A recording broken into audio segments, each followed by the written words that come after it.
허환구의 라디오 오늘. 여러분 안녕하십니까, 허환구입니다. 오후 들어서면서 우리 지역도 비가 내리기 시작했는데요. 오늘과 내일은 태풍 흰남노에 모든 촉각을 기울일 수밖에 없겠습니다. 역대 가장 강력한 태풍이 될 거라는 예보에 바짝 긴장할 수밖에 없는 상황인데요. 흰남노는 내일 오전 3시 서귀포 앞바다를 지나서 오전 9시 부산을 통과하고 동해로 빠져나가겠습니다. 기존 예상 경로보다 오른쪽으로 좀 더 이동했고 속도도 더 빨라졌습니다.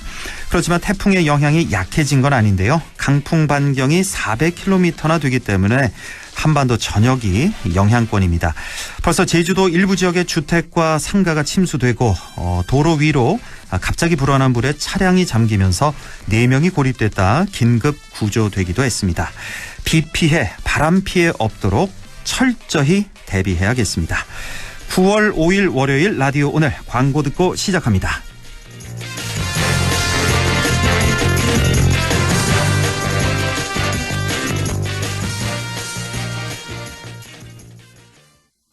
LG화학의 친환경 소재 브랜드 렛제로. 자연의 흔적을 제로로, 지구의 부담을 제로로, 환경에 해로운 것부터 탄소 배출 순 증가율까지 제로로. LG화학이 렛제로의 이름으로 화학의 방향을 바꿉니다. LG화학 렛제로. 자, 던졌습니다. 돌직구인가요? 이건 처음 보는 철직구네요. 돌직구보다 빠른 주문과 배송 속도, 눈앞에서 확 떨어지는 가격까지. 이 놀라운 선수가 누구죠? 국내 최초 온라인 철강직구 쇼핑몰 스틸 1번가. 말씀하신 순간 철직구 더 가네요. 스틸 1번가. 렉스턴 스포츠와 가을 여행. 아들, 올가을은 액티비티 딱! 어때? 아니, 엄마랑 힐링 여행이 딱일걸? 오, 둘 다 좋은데? 가을 여행엔 온 가족이 만족할 렉스턴 스포츠가 딱! 넓은 데크가 준비돼 있으니까. 9월 구매 시 캠핑 외건 패키지까지 딱! 지금 쌍용자동차 전시장에서. 안녕하세요. 배우 유연석입니다. 추석 선물 고민되시죠? 추석엔 스팸, 일집 스팸. 추석엔 스팸, 일집 스팸. 모두 좋아하는 스팸. 추석엔 스팸, 일집 스팸. 이번 추석에도 스팸을 선물하세요. 네, 라디오 오늘 월요일 순서 시작합니다. 일부 꼭 알아야 할 우리 지역의 뉴스 시원하게 정리해보는 시간, 양승진의 슬기로운 뉴스 생활 함께 하시겠고요. 2부 이슈 오늘에서는 안동시의 산하기관장 임명에 인사검증제가 필요하다는 주장이 나오고 있습니다.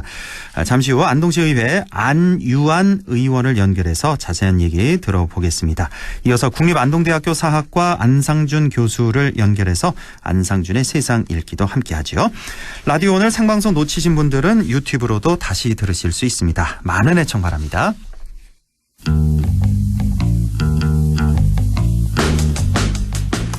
네, 양승진의 슬기로운 뉴스 생활 시작합니다. 오늘도 영남일보 양승진 기자와 함께합니다. 양 기자님, 안녕하십니까?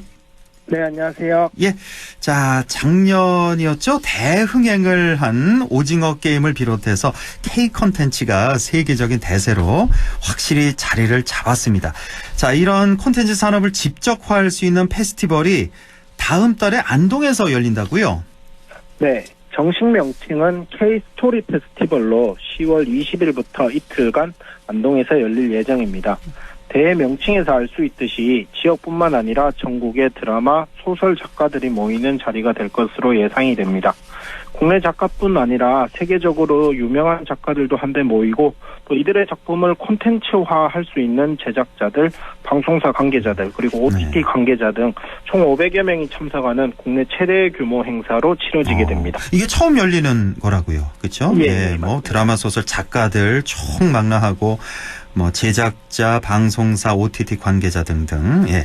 자, 이런 처음 열리는 행사가 이제 다음 달 10월 20일부터 이틀간 안동에서 열리게 되는데, 사실 뭐 대표적인 우리 K 콘텐츠 뭐 오징어 게임 비롯해서 뭐 기생충도 생각나고요. 가깝게는 그 이상한 변호사 우영우, 우리 양 기자님 보셨어요? 우영우? 예. 예, 이것도 생각나고. 그렇죠. 예. 뭐 세계적으로 흥행하고 있는, 또 흥행했던 그런 상황인데, 하지만 아직은요, 뭐 특정 작가나 뭐 제작사 그 개인의 능력에 의존하고 있는 거 아니냐. 그래서 이를 좀 집적화하는 게 상당히 중요하지 않나 이런 생각도 듭니다. 네, 한 해 뭐 수많은 드라마나 영화 작품들이 쏟아지고 있지만 이 가운데 이제 성공하는 비중은 그리 크지 않은 게 사실입니다. 예. 아니요, 뭐 어쩌면은 성공의 가능성이 희박하다. 뭐 이런 그러니까요. 표현이 더 적절한 것 뭐 같은데요. 수백 개, 수천 개 작품 중에 하나가 이제 히트하는 거니까요. 그렇죠. 그렇죠. 예. 이런 까닭으로 이번에 이제 K-스토리 페스티벌을 개최를 주관하고 있는 이제 경북도 콘텐츠진흥원과 경상북도는 이 같은 한계를 극복하기 위해서 K-컬처의 세계화 바람 속에서 다양한 이야기 소재의 원천인 경북에서 앞으로 K-콘텐츠의 세계화 바람을 이어가고 또 지역을 중심으로 해서 스토리의 글로벌 네트워킹을 이렇게 기대를 하고 있습니다. 네. 만약에 이렇게 되면 앞으로 이제 경북이 세계적인 스토리 산업 중심지로서의 브랜딩도 가능해지고 뭐 부가적인 수입들 예를 들면 관광이라든가 체험 수익들 이런 부분들도 창출할 수 있게 될 것으로 기대를 하고 있습니다. 네, 그래서 우리 지자체에서도 많이들 관심을 갖게 되는 거고요. 자, 우선 페스티벌에 대한 얘기를 좀 더 해보겠습니다. 올해 이제 처음으로 개최되는 행사, 이제 1회 행사인 만큼 내실을 기할 수 있는 프로그램들, 이 어떤 것들이 준비되어 있는지 이게 좀 궁금하네요. 네, 일단은 기역 출신이기도 한 영양 출신은 이제 이문열 작가가 기조 연설을 하고요. 네. 또 각종 드라마나 영화 제작에 참여하고 있는 현직에 있는 작가들 혹은 감독들도 참석하는 토크쇼가 예정이 돼 있습니다. 네. 특히 이제 최근에 종영했던 드라마죠. 이상한 변호사 우영우를 제작했던 윤용필 ENA 대표도 이 토크쇼에 참석할 것으로 알려지고 그래요. 있고요. 예. 그리고 그 어린이들한테 잘 알려져 있는 뽀로로라던가 그다음에 타요버스 같은 글로벌 애니메이션을 제작을 한 최종일 아이코닉스 대표 이분도 이제 특강을 하기로 했습니다. 예. 그리고 지금은 K 콘텐츠가 이제 세계화가 되면서 K 콘텐츠다 이런 말을 하는데 이전에 2000년대 초반 같으면 한류 드라마라는 표현을 좀 많이 썼었는데 네. 그 당시에 있었던 겨울 연가라든가 이런 드라마들이 대표적인데 이 한류 드라마들의 성공 비밀이라든가 그리고 발전 전략을 알 수 있도록 당시 이제 KBS의 사장이었던 김인규 전 KBS 사장도 강연을 하기로 했습니다. 예. 경북에는 전국적으로 지정돼 있는 국가문화재 중에서 18%가 경북에 있다고 합니다. 그래서 이 같은 지역의 문화재들을 스토리화할 수 있는 방안을 검토하는 컨퍼런스도 이제 예정이 돼 있습니다. 정말 유명한 분들 많이 모셨군요. 네. 예, 우리 지역 출신 이문열 작가를 비롯해서 우영우 제작한 윤용필 ENA 대표, 또 뽀로로 제작자 최종일 아이코닉스 대표, 또 김인규 전 KBS 사장까지 이렇게 특강이 계속해서 열리고. 그런데 사실 우리 지역의 소재를 드라마, 영화화하는 게 글쎄요, 그렇게 쉬운 일은 아닐 것 같아요. 이후에 또 상품화하는 것도 역시 그렇죠. 쉽지 않은 일인데, 우리 지역에 어떤 소재들을 활용하는 게 좋을까요? 경북 북부권 같은 경우에는 활용할 수 있는 소재들이 저는 무궁무진하다고 생각이 되는데요. 네.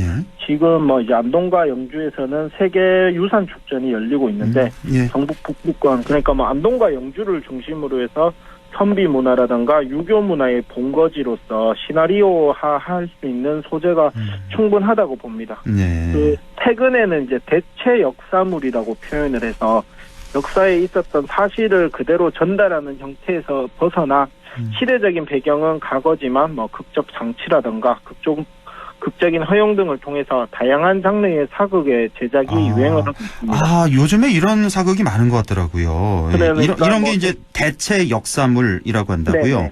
네네. 대표적인 게 오징어 게임 이전에 예. OTT 넷플릭스에서 외국인들에게 이제 우리나라 사극의 매력을 보여줬던 작품이 이제 킹덤이라는 작품이 킹덤. 있었어요. 예. 네.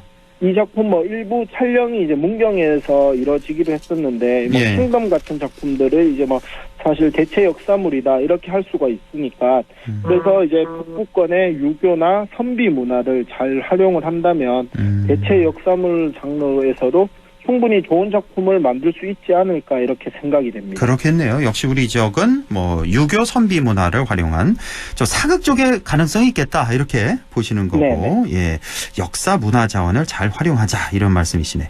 근데 얼핏 생각나는 게 안동 하면은 또 생각나는 게 독립운동가 아니겠습니까? 가장 많은 독립운동가를 배출한 장소 바로 우리 안동 지역. 이런 소재를 활용하는 것도 좀 괜찮아 보이는데요. 과거에는 이제 교육적인 목적으로 지역 독립운동가들의 스토리를 조명을 했다면 예. 이제는 뭐 상업적인 요소를 가미를 해서 극화를 하는 것도 뭐 긍정적인 효과가 있을 것으로 생각이 됩니다. 그렇죠. 물론 이 과정에서 어느 정도 극적 허용이 이제 필요해 보이고 대신에 철저한 고증을 통해서 혹시 모를 역사 왜곡을 방지하는 것도 중요하기는 그럼요. 합니다. 그럼요. 예. 그 지역의 독립운동가들을 적극적으로 조명을 하고 이분들이 이제 뭐 영화라든가 드라마화 하는 것은 교육적인 측면에서 특히 이제 최근 세대들은 문화나 역사를 습득하는 수단이 주로 이제 대중문화 그러니까 영화나 드라마 등으로 많이 습득을 하고 있기 때문에 말씀하신 것처럼 안동이 전국에서 가장 많은 독립운동가를 배출한 곳인 만큼 네. 이를 활용한다면 새로운 K컬처의 장르를 열고 중심이 될 수도 있다 이렇게 판단이 되거든요. 그러니까 예, 뭐 독립운동가를 조명한 영화 지금도 뭐 이렇게 몇몇 영화가 생각이 납니다만 네네. 사실 이 독립운동이라는 게 우리 그 옛날에 정말 목숨을 내놓고 하는 거잖아요. 독립운동. 그러니까 그 그렇죠. 얼마나 솔직히 인간으로서 두려움이 많았겠습니까? 죽을 수도 있는 예, 그 극한 공포. 그 처절함, 고통, 뭐 긴박감 이런 거를 좀 영화 드라마로 잘 표현한다면 아까 말씀하신 대로 뭐 교육 목적뿐만 아니라 흥행도 같이 잡을 수 있는 두 마리 토끼 다 잡을 수 있는 그런 아주 좋은 소재가 될 것 같습니다. 최근 지역에서는 또 다양한 작품들 촬영도 이루어지고 있는 걸로 알고 있습니다. 저희와 또 인터뷰를 했습니다. 문경지역이 또 대표적인데 이야기 소재를 발굴하는 것도 중요하지만 이를 제작할 수 있는 기반을 갖추는 것도 상당히 중요할 것 같습니다. 이제 최근에 여름 극장가에서 이른바 대작이라고 했던 영화 중에 외계인이라는 영화가 상영이 됐었습니다. 네. 상대적으로 안타깝게 흥행 성적은 그렇게 좋지는 못했지만 이 영화 같은 경우에는 문경의 옛 쌍용양의 부지를 비롯해서 새마을 만송정 일대가 로케이션 촬영지로 이름을 올렸습니다. 네. 그 외계인이라는 작품 자체가 이제 안동시가 주최하고 경북콘텐츠진흥원이 주관했던 지역 기반 영화 촬영 로케이션 지원 사업에 선정된 작품이거든요. 네. 그래서 지역을 배경으로 했던 영상 콘텐츠를 촬영도 했고 또 이제 앞으로 만약에 이런 작품들이 흥행으로 이어지면 자연스럽게 관광객을 불러들일 수 있는 효과도 있을 것으로 봅니다. 네. 우리 지역 같은 경우 보면 이제 영상 콘텐츠를 기반으로 한 산업 가장 발전하고 있는 곳 이제 문경이라고 할 수가 있겠는데 앞으로 안동을 중심으로 한 K스토리에 이 문경의 영상 콘텐츠 산업이 더해진다면 어떻게 보면 지역 발전의 마중물이 될 수도 있겠다 이렇게 볼 수가 있겠네요. 경북 북부권 같은 경우에는 물론 최근에는 새로운 산업들 백신이라던가 베어링 부품 이런 산업 구조로 꾸준히 재편을 시도를 하고 있지만 사실은 조금 미약한 것이 사실입니다. 네. 그렇다면은 기존의 자원들을 활용할 수 있는 산업의 발전도 좀 중요해 보이는데요. 예. 그러면 결국은 관광 자원들이라던가 이런 부분들과 함께 이제 최근 새롭게 시도하고 있는 영화 드라마 촬영 세트장 이를 통한 관광객 유입 이런 것들이 좀 중요할 것 같습니다. 예. 그래서 이제 지난 7월달에 경상북도와 문경시가 영상 산업 기반 조성을 위한 업무 협약을 이제 유명 영화 제작사와 체결을 했고 관련 산업 발전의 기반을 이제 구축해 나가는 고 있는 점은 큰 의미가 있는 것 같습니다. 예. 잘 아시겠지만 문경 같은 경우에는 이제 2000년대 초반부터 국내에서 제작됐던 다양한 대하 사극의 촬영지였고 또 지금도 그 명맥이 계속 이어지고 있습니다. 예. 그래서 이제 이러한 기반들이 결국은 말씀하신 것처럼 안동을 중심으로 한 K스토리에 덧대진다면 새로운 지역 발전의 마중물이 될 수 있으리라고 봅니다. 정말 그렇습니다. 이 K 컨텐츠 이거 무시할 게 아닌 게 지금은 좀 이 산업 자체가 작을지 몰라도 이게 워낙에 좀 폭발력 있는 산업 아니겠습니까? 성공만 그렇죠. 한다면 무엇보다 또 친환경 산업이라고도 볼 수 있고 이 K 컨텐츠 산업이 성공한다면 이게 또 관광 산업에도 아주 큰 영향을 또 미칠 수 있는 그런 산업이 되겠습니다. 자, 경상북도도 그래서 이런 계획을 갖고 있는 것으로 알고 있는데요. 네네. 문경뿐만 아니라 주변 지역 연계한 영화, 드라마, 상시 촬영 인프라를 구축하겠다라는 계획이 있죠. 그래서 이제 7월 달에 업무 협약을 체결하고 나서 이제 앞으로 그 문경 쌍용양의 부지에 이제 종합 촬영장이 조성을 하면 이거를 이제 지역의 관광 자원화할 수 있는 계획을 세워뒀습니다. 예. 그리고 영상산업 클러스터도 이제 조성을 할 계획인데요. 물론 이제 거점은 문경으로 해서 안동이나 뭐 상주 등을 포함을 해서 영화 드라마를 촬영할 수 있는 인프라를 구축하겠다는 계획입니다. 네. 그리고 뭐 앞으로는 창작센터라든가 뭐 요즘은 CG라든가 이런 것들도 필요하기 때문에 후반부에 이제 해야 되는 작업시설 뭐 이런 것들도 이제 추가로 조성을 해서 네. 지역에서 원스톱으로 영화든 드라마든 원스톱으로 제작을 할 수 있는 환경을 구축하는 연구 영역도 이제 본격적으로 들어갔거든요. 네. 그래서 뭐 앞으로 어떻게 보면 지역이 새로운 영화나 드라마 촬영의 중심지가 될 수 있을 것으로 기대가 됩니다. 네, 그렇습니다. 자, 오늘 이렇게 지역의 K-스토리 페스티벌 개최 내용 또 그리고 영상산업 발전 전략 등도 살펴봤는데 특히 K-스토리 페스티벌 같은 경우에는 이게 단발적인 행사가 아니라 정례화되려면 앞으로 또 많은 과제들도 좀 필요해 보이네요. 그 조직위원회 측이 일단은 올해 대회를 성공적으로 개최를 하는 것을 가장 큰 목표로 하고, 예? 그래서 이 성공 개최를 통해서 대회의 내실을 다져서 내년 이 대회를 개최하는 것을 이제 궁극적으로 목표를 하고 있는데요. 네. 그리고 또 안동을 중심으로 한 K-스토리 클러스터를 조성하겠다는 계획도 가지고 있습니다. 그래서 이제 전국적으로 보면 뭐 영화나 뭐 드라마 같은 행사들은 조금 제법 있지만 스토리와 관련된 행사는 지금 뭐 전국적으로 없어서 어떻게 보면 선점 효과도 지역에서 누릴 수 있을 것으로 보고 있습니다. 네. 근데 성공을 위해서는 지금 K 콘텐츠의 바람을 타고 대회를 개최하는 것에만 만족해서는 안 될 것 같습니다.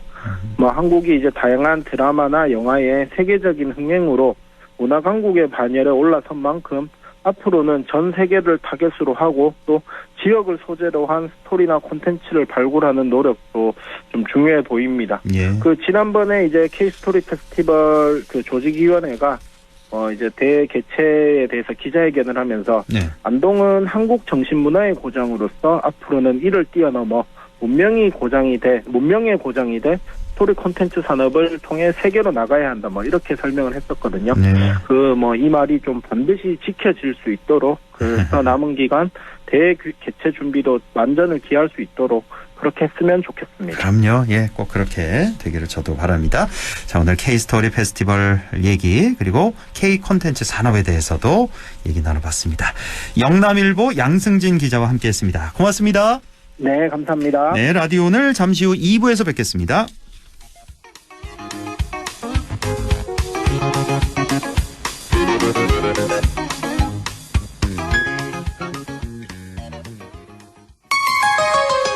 MBC 라디오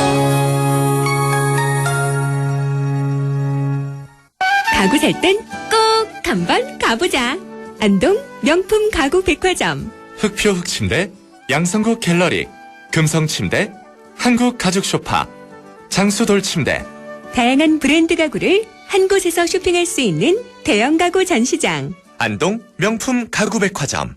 예, 며느라. 밥 했어? 설거지 했어? 쓰레기 버렸어? 청소했어? 빨래했어? 개밥 줬어? 아들 낳았어? 딸 낳았어? 아무것도 안 하고 싶다. 이미 아무것도 안 하고 있지만 더 격렬하게 아무것도 안 하고 싶다. 지금은 그냥 라디오만 듣고 싶다. MBC 라디오. MBC 라디오. 라디오 청취자 10명 중 4명이 듣는 방송. 국가대표 라디오 MBC 라디오.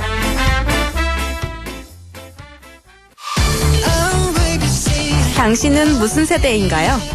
트로트를 좋아하는 10대 김유나 양은 X세대? 랩을 좋아하는 60대 조영구 할아버지는 MZ세대? 회식도 업무만큼 중요하다는 20대 정수진 양은 Y세대? 욜로를 주장하는 50대 유튜버 정수길님은 Z세대? 그럼 정감 있는 손편지가 좋다는 30대 최연아 씨는? 웹툰을 즐겨보는 40대 이용진 씨는? 세대의 알파벳에 편견을 갖지 마세요. 개인의 차이는 있어도 세대 차이는 없으니까요. 우리는 같은 시대를 살아가는 세대입니다.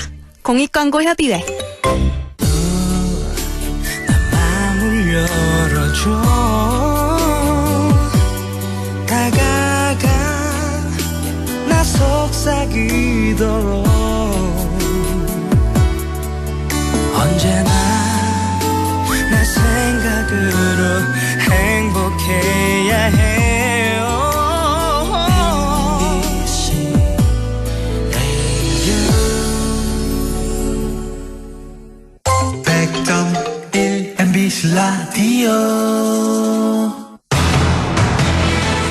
네, 6시 25분 32초 지나고 있네요. 이슈 오늘 시작합니다. 기초단체의 산하기관장을 임명할 때면 종종 잡음이 들리곤 하지요. 뭐 부적격 인사다, 낙하산 인사다, 뭐 이런저런 말들 많은데요. 그래서 투명한 인사 검증이 필요하다는 주장이 많습니다. 최근 안동시 의회에서도 이 같은 주장이 나왔는데요. 안동시 의회 안유한 의원을 연결해서 자세한 얘기 들어보겠습니다. 안유한 의원님 안녕하십니까? 예, 안녕하십니까? 예, 반갑습니다. 30대 청년 시의원으로 최다 득표 당선에 영광을 누리면서 이번 제9대 안동시 의회에 입성하셨는데요. 이제 한 두어 달 지났네요. 7월 1일부터 출근하셨죠?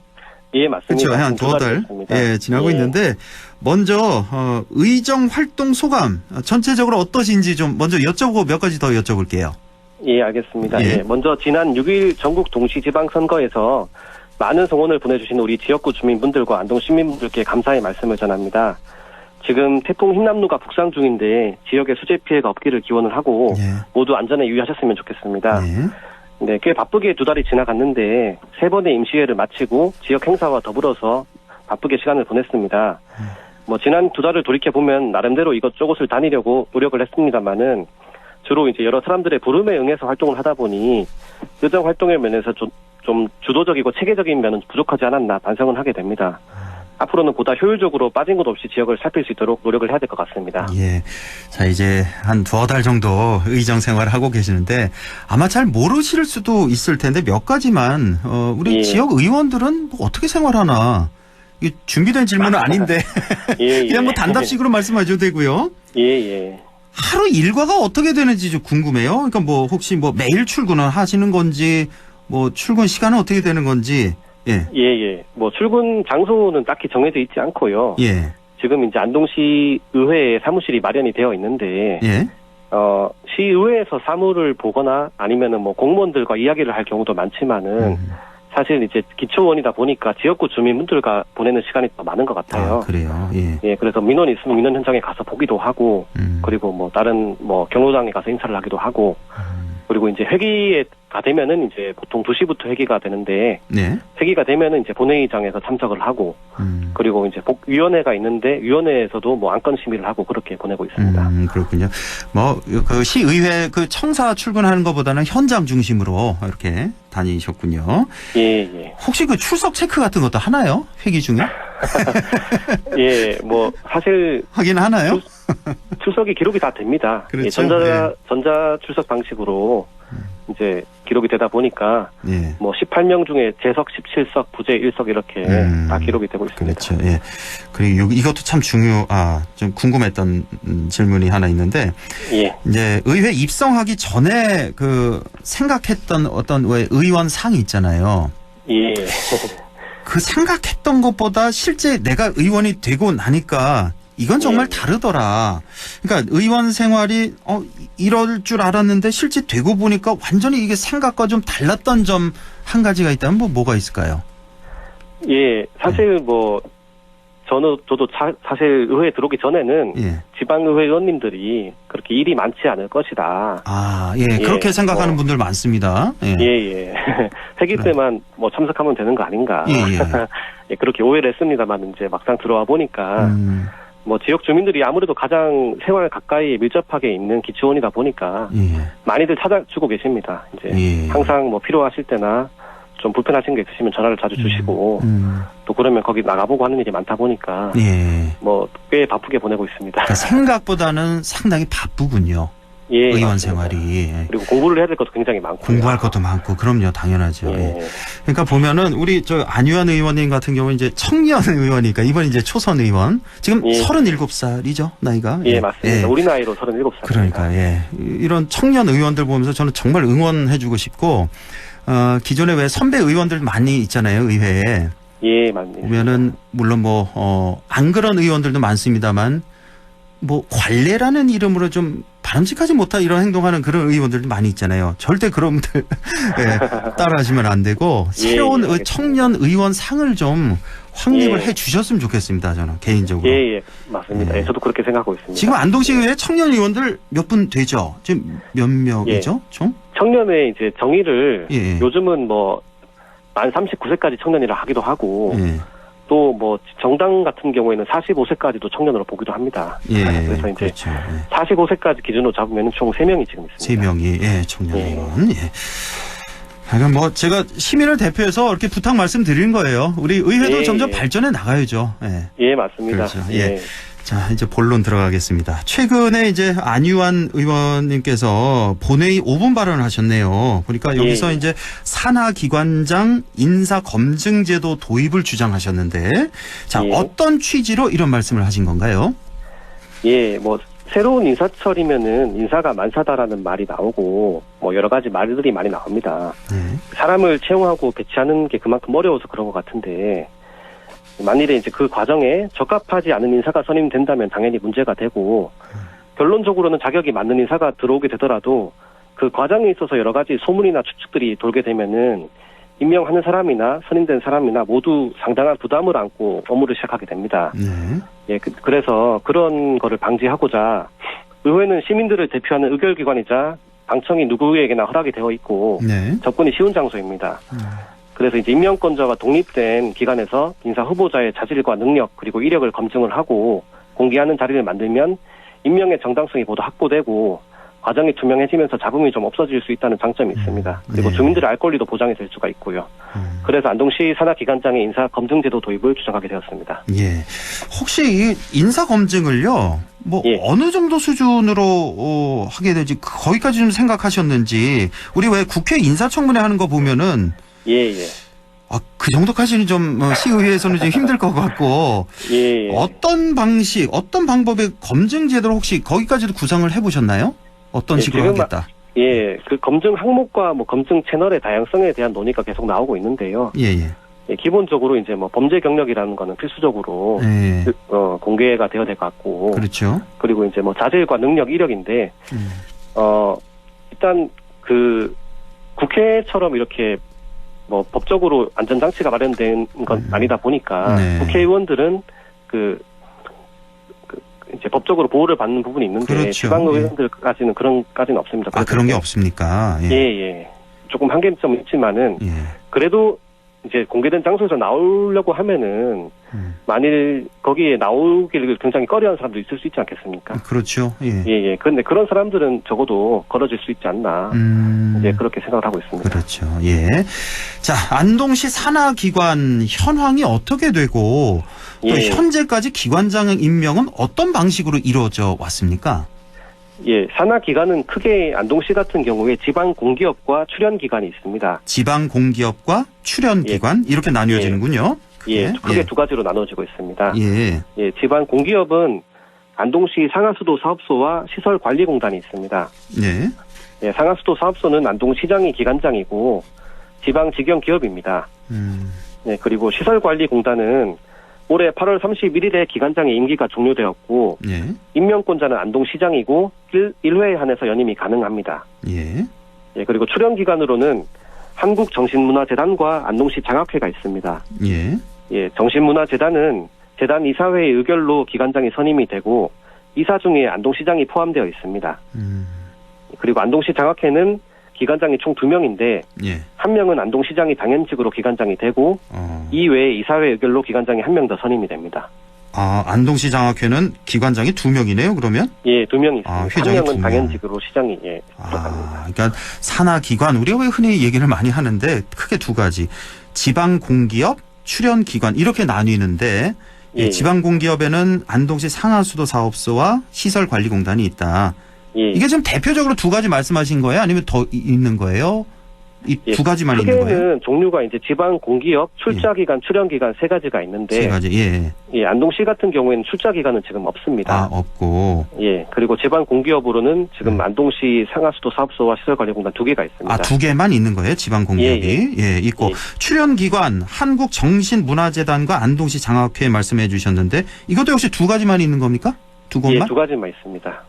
그렇습니까? 저는 이외에 산하기관은 굉장히 많이 있는데 예. 예, 산하기관 전체가 다 이렇게 뭐 인사검증 제도의 대상이 되는 건 아니고 예. 보통 이제 기관장인 시장이 임명하는 기관장을 시장이 임명하는 기관으로 추렸을 때 예. 이렇게 지방 공기업과 출연 기관 이렇게 두 가지가 있습니다. 안동시 같은 경우. 그렇군요. 예, 이렇게 대표적으로 소개를 해주셨고, 자, 산하기관장 선임 때는 이제 공개 모집을 하고 평가도 이루어지지만 이건 요식행위일 뿐이다. 시장과 코드가 맞는 낙하산 인사다. 뭐 이런 지적이 많지 않습니까? 우리 안 의원님도 알고 계실 텐데. 예. 그동안 그 산하기관장 선임에 있어서 이런 폐단이 있어 온 거, 이거 사실 아니겠습니까? 예, 맞습니다. 예. 그래서 뭐 시장이 뭐 정무직이고 선거를 통해서 취임하는 것만큼 이 기관장 선임에 있어서 본인과 코드가 맞는 인사를 임명하는 것 자체는 자치단체장이 어떻게 보면 고유 권한으로서 인정할 수도 있다고 생각을 합니다. 예. 예, 왜냐하면 자치단체가 추진하는 사업이 여러 가지가 있는데 성공과 발전을 위해서 좀 고도의 정치적 판단이 필요한 부분도 있고 이를 통한 갈등 해결이 수반되어야 하는 게 많은 만큼 자치단체장 본인과 손발이 잘 맞는 인사 자체를 선임하는 거는 뭐 사업 추진에 있어서 긍정적인 부분이라고도 볼 수 있을 것 같습니다. 예, 그렇지만 뭐 이러한 기관장의 임명 권한을 소위 말하는 뭐 승자의 전리품으로 생각을 해서 예, 뭐 정실 인사, 보훈 인사 이런 걸 행하려고 하거나 뭐 시장 본인은 아니라고 하더라도 이를 부추기고 선동하는 여론들이 발생할 우려가 있는 게 사실입니다. 그래서 이제 이러한 사태를 미연에 방지하려면은 제도적으로 운영된 인사청문회가 도움이 될 수 있다고 생각합니다. 그럼요. 아마 대부분의 시민들 아마 같은 생각일 겁니다. 예, 안 의원님과. 자, 어떻습니까? 다른 기초단체를 좀 봤으면 좋겠는데, 뭐, 의회 인사검증제도가 마련된 곳이 있는지, 다른 기초단체 움직임은 어떻습니까? 예, 이게 점차 전국적으로 확대되는 그 논의가 계속되고 있는데요. 예. 우선 광역자치단체는 세종시만 제외하고는 모두 광역의회와 지방공기업과 산하기관에 대하여 인사청문 업무 협약의 형태로 인사검증 제도를 실시하고 있습니다. 아, 그래요? 예. 그리고 기초자치단체의 경우에는 서울 관악구와 강동구, 경기도 과천시와 의왕시가 지금 실시를 하고 있는데 과천시와 의왕시 같은 경우에는 과천도시공사와 의왕도시공사의 사장 후보자에 대하여 인사청문 실시 협약을 체결하였습니다. 예, 이 과정은 시장이 인사청문을 요청하면은 시의회는 10일 이내에 인사청문 특별위원회를 구성해서 후보자에 대한 경영 능력과 전문성, 자질 그리고 직무 수행과 관련된 사항을 중심으로 인사청문회를 개최하는 방식으로 제도를 운영하고 있습니다. 예, 의회 의장은 청문회가 종료되면은 기체 없이 후보자의 청문 결과를 시장에게 송부를 하고 시장은 이를 참고해서 후보자의 임명 여부를 최종 결정하게 됩니다. 우리가 왜 TV를 통해서 장관 인사청문회 많이 보잖아요. 그 비슷하네요. 그러니까 과정은 이 절차 같은 경우는. 예. 그렇군요. 그러니까 국회 같은 경우는 이제 청문 보고서가 채택되지 않더라도 대통령이 장관 임명하잖아요. 할 수 있잖아요. 예. 지방의회도 마찬가지겠네요.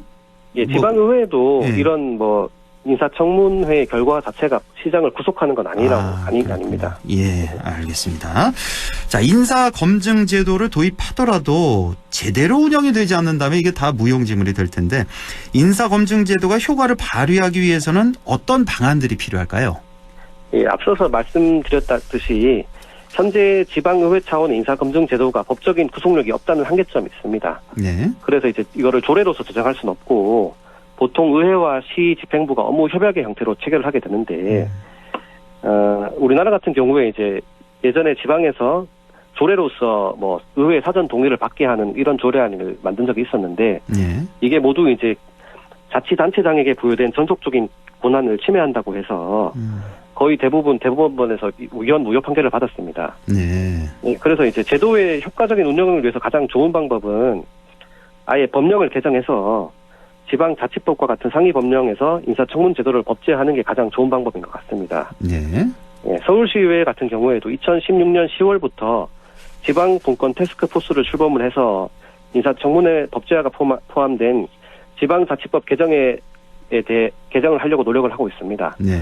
그리고 국회의원들도 뭐 여당과 야당에서 공히 지방공기업의 이사장 임명 전에 지방의회 인사청문회를 거치도록 하는 내용의 지방공기업법, 자치법 일부 개정 법률안을 발의한 상태로 관련된 논의가 지금 국회에서 계속 지속되고 있는 것으로 알고 있습니다. 그렇군요. 지금 이 인사검증제도에 대해서 시의회 뭐 동료 의원들 반응은 어떤지 이것도 궁금하고 행정부 그러니까 안동시 반응은 어떻습니까?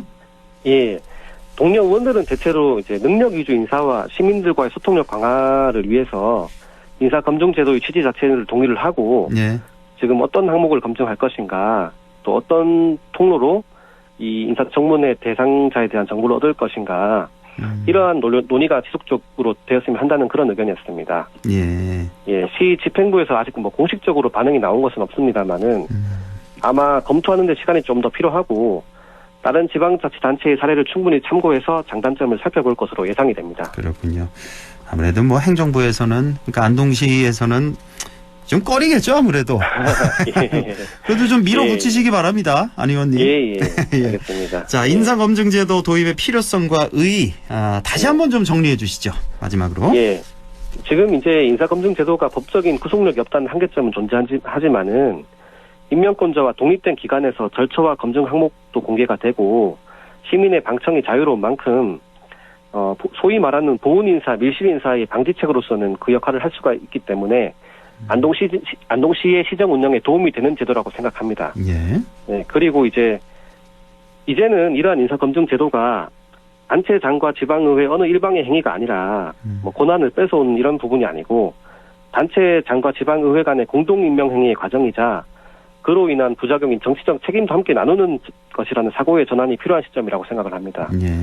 예, 만약에 자격이 적합하지 않은 어느 특정인을 지방 공기업이나 출연기관의 기관장에 임명해야 한다는 여론이 존재를 하는데 단체장은 그렇게 하면 안 되겠다 이렇게 생각이 되면은 단체장의 입장에서도 인사청문회를 통해서 이에 대응을 할 수 있기 때문에 임명에 대한 부담을 오히려 덜 수 있다는 그런 장점이 있다고 생각을 합니다. 예, 알겠습니다. 시민의 알 권리를 보장한다. 보훈 인사와 밀실 인사 방지해야 된다. 이런 차원에서 인사검증제 꼭 도입해야 된다는 이 말씀까지 들어봤습니다. 우리 또 안희원 의원이 또 청년 의원이라서 한마디만 더 말씀을 제가 부탁 말씀드리자면 이제 국민의힘 소속이잖아요. 이번에 지역구에서 1등으로 당선되셨죠? 예. 그렇죠. 예, 지역구에서. 예. 저렇게 되셨는데, 글쎄요. 우리 지역에서 국민의힘 공천만 받으면 당선 이런 논리 있잖아요. 호남 지역에서 민주당 똑같은 논리지만 거기에 좀 얽매이지 말고 그러니까 내가 공천을 못 받아도 나 무소속으로 얼마든지 당선될 수 있을 정도로 그렇게 의정 활동하시면 얼마든지 우리 시민들이 당만 보고 뽑고 이런 거 아니잖아요. 그렇죠? 예, 맞습니다. 그런 의원이 꼭 좀 돼주셨으면 하는 그런 바람 말씀드립니다. 예, 좋은 말씀 감사드립니다. 우리 안희원 의원님 혹시 아까 양승진 기자와도 얘기 나눴습니다만 혹시 우영우 보셨습니까? 드라마? 제가 못 보고 보셨나요? 싶었는데 아직 시간이 없어서 보지 거기서 그런 말 나오거든요. 거꾸로 해도 우영우 나오는데 거꾸로 해도 안희원, 똑바로 해도 안희원. 우리 안희원 의원님 오늘 말씀 잘 들었습니다. 고맙습니다. 예, 감사합니다. 예. 라디오 오늘에서는 청취자 여러분의 참여를 기다리고 있습니다. 우리 지역에서 발생한 사건 사고 소식이나 함께 토론하고 싶은 내용을 안동 MBC 홈페이지 라디오 오늘 게시판에 올려주시기 바랍니다. 전화와 문자 참여도 하실 수 있습니다. 전화는 851국에 7191번, 문자는 샵 0913번으로 보내주시면 됩니다. 문자는 단문 50원, 장문 100원의 정보 이용료가 있습니다. 여러분의 많은 참여 바랍니다.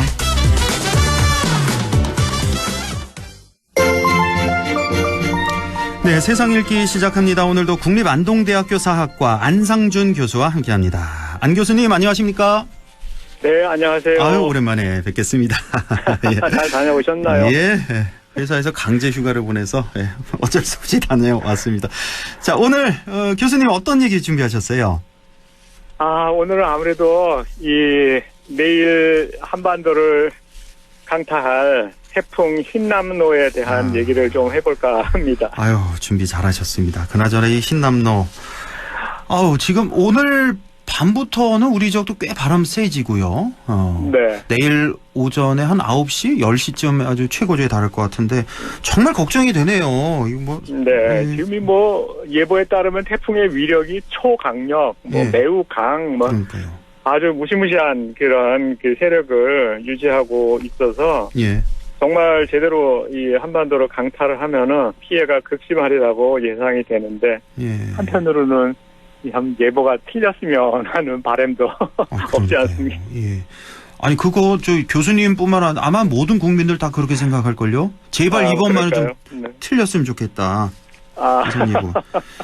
근데 틀리기는 글른 것 같아요. 일단 오긴 오는데 경로는 거의 100% 같은데 세력이나마 좀 약해졌으면 하는 그런 바람입니다. 정말. 예. 이번 이 강태풍이 진짜 그 기후 과학자들이나 환경 단체가 얘기하는 기후 이변의 결과인지 하도 뭐 그런 얘기를 자주 하고 요즘 최근 들어서 기상 이변이 워낙 잦고 더위도 길고 막 이래서 굉장히 우려가 되는데 어쨌든 이런 천재지변이 인재로 번지지 않도록 잘 만반의 대비를 했으면 좋겠습니다. 그렇습니다. 이번 태풍 하면 우리의 그 2002년의 루사 그 역대 최대 피해를 입혔던 그것도 생각나고 그 이듬해 2003년에 매미도 있었잖아요. 가장 강력한 태풍 역대. 교수님도 이 매미에 대한 기억이 있으시다고요? 어떤 기억이? 있죠. 먼저 좀 이 태풍 하면은 제가 좀 어렸을 때 기억이 나요.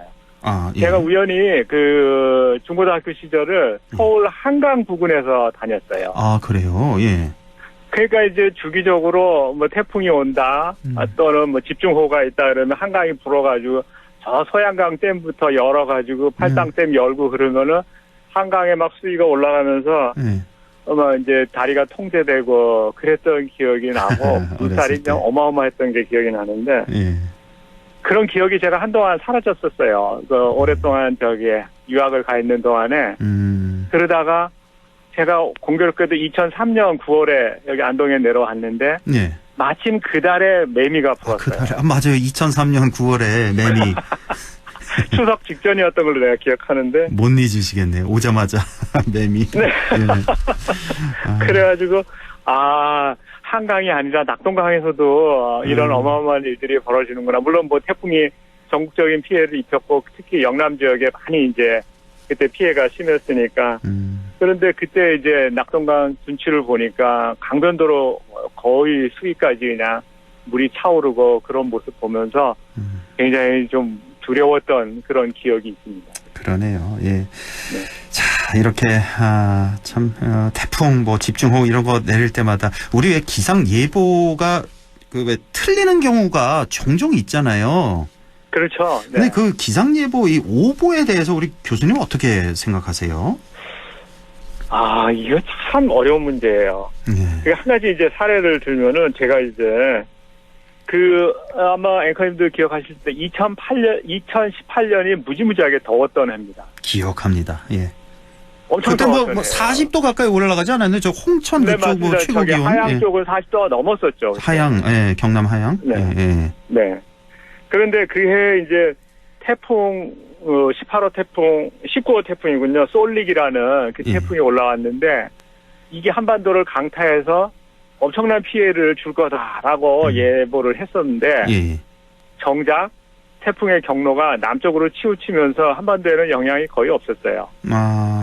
그래가지고 이게 지금 국정감사에 오르고 기상청장이 나와가지고 쩔쩔매고 결국 사과까지 하는 일이 벌어졌었거든요. 그랬었나요? 예. 근데 요번 이게 태풍을 이게 지켜보면서 그때도 이게 정말 사과할 일인가, 국민들이 피해를 안 입었으면 다행 아닌가 그런 생각을 하면서 이제 기상청이 오보청이라는 오명도 뒤집어 쓰고 있는데 그런 그 오보를 더 잘할 수 있도록 장비를 강화시켜 주는 게 질타보다는 격려가 필요한 대목이 아니었나 그런 생각이 좀 듭니다. 아마 다 그럴 겁니다. 그러니까 이런 종류의 오보는 괜찮은데 그 반대 개념의 오보 있잖아요. 별 피해 뭐 약한 태풍이 온다 그랬다가 뭐 엄청난 태풍이 갑자기 이거는 용서할 수 없는 그런 오보가 되겠죠. 그런 측면에서 보니까 이게 지금 기상 예보를 정확하게 하는 게 과학기술의 발전하고도 상당히 밀접한 관련이 있고 그런 이제 흔히 말하는 장비 싸움이 될 수도 있고 그런데 제가 한번 미국에 한 1년 있는 동안 놀라웠던 게 정확한 기상 예보였어요. 그렇게 정확하던가요, 미국이? 저는 놀랐습니다. 제 개인적인 체험인데 아주 놀랐어요. 그래서 제가 딱 기억이 나는 게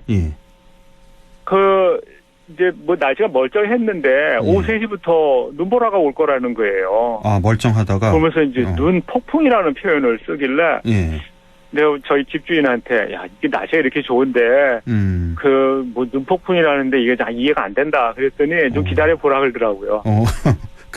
근데 정시부터 그냥 눈보라가 몰아치는데 3일간 휴교를 했어요, 학교. 그 정도로 많이 왔어요. 각종 학교였는데 하룻밤새 한 25cm가 눈이 쌓이는데 이제 무릎까지 쌓이는데 그거 보면서 정말 그 미국의 과학기술의 힘을 그때 이제 했는데 사실은 이런 것들이 이제 우리가 그 정확한 예보를 해준다는 것은 천재지변은 어쩔 수 없지만은 사람들이 대비해서 인재를 막을 수 있다는 거에서 가장 중요한 그 포인트인 것 같아요. 사실 정말 기상 예보 예전에 비해서 뭐 상당히 정확해졌죠, 우리도. 근데 뭐 그렇죠. 100번 잘 맞히다가 한 번 오버나면 이제 그 비난을 이제 받게 되는. 예, 그런데 사실 기상 예보하면 뭐 신의 영역이다 뭐 이런 말도 있듯이 아무리 과학 장비 잘 갖춰도 이거 100% 맞힐 수 없는 게 바로 기상 예보라는 생각도 좀 들고요. 사실 우리나라 기상청이 이제 오보청이라는 그런 비난도 많이 듣지만 사실 엄격한 이게 국제적인 기준을 이렇게 비교해 보면은 사실 그렇게 엉터리도 아니더라고요. 그래서 뭐 한간에 기상 망명적이라 그래가지고 우리나라 기상청 예보보다는 뭐 노르웨이 기상 예보를 본다든지 뭐 이런 얘기도 있던데 사실은 좀 이렇게 좀 오버하는 측면이 없지 않은 것 같고 우리나라도 상당히 발전했는데 맞습니다. 사실은 내일을 예측한다는 거는 인간의 영역이 아니죠. 그렇죠. 원래는. 예, 원래는 그렇죠. 내일을 예측하는 거는 점이나 운세인데 이건 사실 원래는 미신이었거든요. 네. 그러다가 이제 과학기술이 발전하고 이러면서 이제 완전히 퇴출이 되는가 싶었는데 사실은 내일을 예보하는 가장 대표적인 영역이 기상이죠. 맞네요. 제가 볼 때는 이게 그래서 그 모든 사람들에게 공평하게 적용이 되고 뭐 피해를 입어도 n분의 1로 다 나눠 갖고 뭐 이러는 영역이기 때문에 용납을 하는데 사실은 이러한 것들이 종교적인 영역으로 가면은 굉장히 그 이단의 그런 얘기를 듣고 또 경제적인 측면에서도 우리가 흔히 이제 뭐 내일을 예측할 수 있냐 그럴 때 흔히 비유하는 게 주식시장 상황을 맞아요. 잘 알면은 누구나 다 돈을 벌 텐데 누구나 다 부자가 그렇지 되죠. 않잖아요. 예. 그런데 이제 누가 뭐 오를 거다 사라 그래가지고 샀다가 떨어져가지고 손해 보면은 그 사람 욕하기도 그렇거든요. 자기 선택이니까. 그렇죠. 이제 이런 측면이 있는데 어쨌든 하여튼 신의 이런 영역에 우리가 도전을 하는 측면이 있는데 기상 오보에 대해서 우리가 너무 민감하게 반응하거나 그런 것은 조금 그렇습니다. 좀 우리가 시민의 입장에서 좀 더 성공하기를 바라야지 너무 거기에 질차를 하는 거는 좀 문제가 있을 것 같습니다. 자, 이제 시간이 한 30여 초 남아서 오늘 좀 결론 말씀 한마디로 좀 정리를 좀 해주시죠. 예, 어쨌든 뭐 제가 소박하게 좀 그러니까 가볍게 그 흰남노가 들어오면서 우리가 굉장한 큰 피해가 예상이 되는데 이런 것들이 좀 잘 만반의 준비를 갖춰서 큰 피해 없이 지나가고 국민 여러분들이 좀 즐거운 추석을 맞이할 수 있도록 좀 약간의 오보가 맞았으면 좋겠습니다. 제발 오보이기를 손꼽아 기원을 합니다. 하필 가을 태풍이 꼭 한가위를 앞두고 나타나서 더 안타까울 것 같아요. 올해도 이제 닷새 뒤면 이제 추석인데 우리 뭐 농민들, 어민들 또 취약계층들 모두 피해 없이 무사히 좀 잘 지나갔으면 좋겠습니다. 자, 교수님 오늘 말씀 잘 들었습니다. 네, 안녕히 계십시오. 지금까지 국립안동대학교 사학과 안상준 교수와 함께했습니다.